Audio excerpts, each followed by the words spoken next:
Subscribe my YouTube channel Steno Sprint with Khushi and press the bell icon. Ready? Start. महोदय, पिछले कुछ दिनों से हमारे देश में बाल दास्ता विरोधी आंदोलन लगातार मुखर, संगठित और व्यापक हुआ है, जिसके नतीजे भी सामने आए हैं। इसके प्रति बाहरी दबाव भी है, लेकिन स्त्रियों के कम होते जाने के खिलाफ ना तो देश में कोई संगठित आंदोलन है और ना ही कोई बाहरी दबाव। जिस प्रकार बाल दास्ता का संगठित विरोध हो रहा है, उसी तरह स्त्रियों के गायब होने का क्यों नहीं।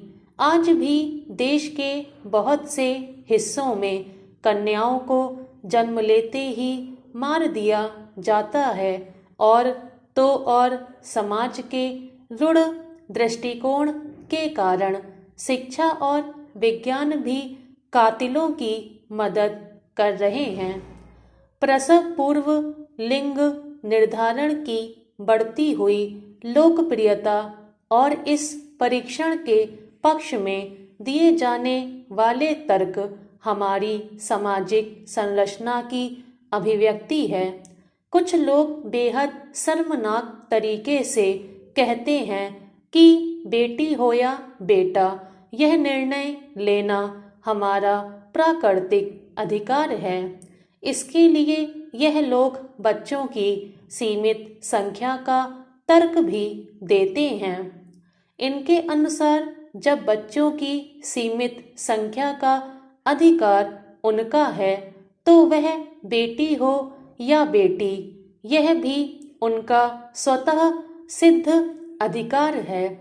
कुछ लोग यह तर्क भी देते हैं कि ऐसे बच्चे को जन्म देकर क्या फायदा, जिसके साथ आजीवन असुरक्षा का भय जुड़ा रहे। उनके अनुसार ना तो बेटी घर में सुरक्षित है, ना बाहर, ना वह शादी से पहले सुरक्षित है, ना शादी के बाद, ना वह पढ़ाई लिखाई के स्थान पर सुरक्षित है और ना ही कामकाज के स्थान पर, ना वह परिजनों से सुरक्षित है और ना ही अन्यों से। फिर इस असुरक्षा के आतंक में क्यों जिया जाए। कितना बर्बर और आदिम है यह तर्क कि रोग का उन्मूलन ना हो तो रोगी को ही खत्म कर दिया जाए।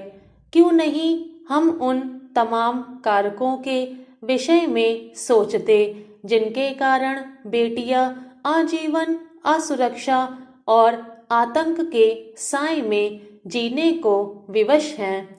क्यों नहीं हम उन तमाम रूढ़ियों, मान्यताओं, संदर्भों और परंपराओं के खिलाफ बगावत करते जो बेटियों को अवांछित बनाती हैं।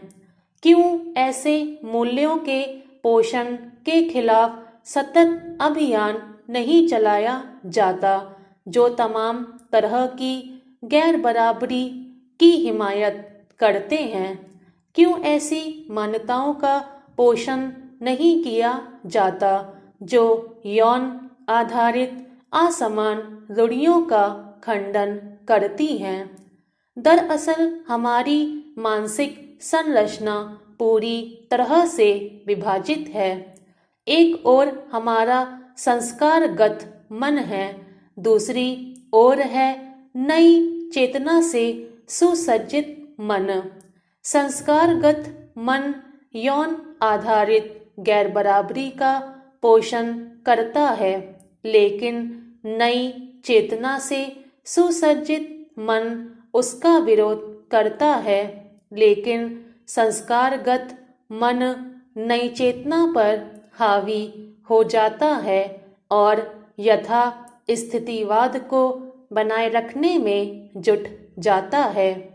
नई चेतना से सुसज्जित मन संस्कारगत मन के विरुद्ध लंबी अवधि तक संघर्ष नहीं करता है।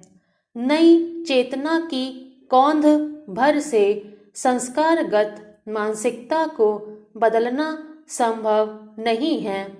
यही कारण है कि स्त्रियां लगातार गायब होती जा रही हैं और कहीं से कोई आवाज सुनाई नहीं पड़ती। स्टॉप।